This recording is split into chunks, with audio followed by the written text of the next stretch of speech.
Hello guys! So nandito na kami sa tuktok ng Mount Kilomot. So andito kami sa rest house ni Nits Santana Obsid. Ayan.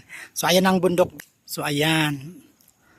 Yung nakikita nyong malilim, ano yan eh, cliff, bangil, super lalim. Tas yan. Ayun kita tayo bugay sa kabila oh.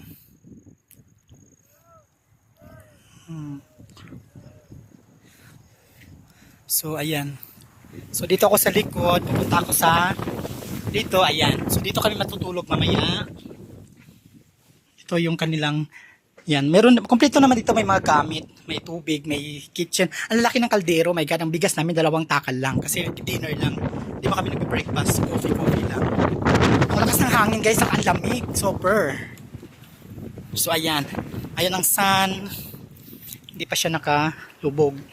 So akyat kami sa unahan kasi ayun na yung mountain poong.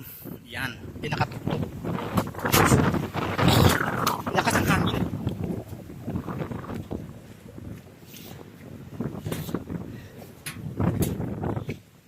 So ito yung banyo. Kung mag-swimming ka, I don't think so kaya mo malamig. So ayan. Super lamig kahit hapon pa lang, malamig na siya. Ayan. So bye guys.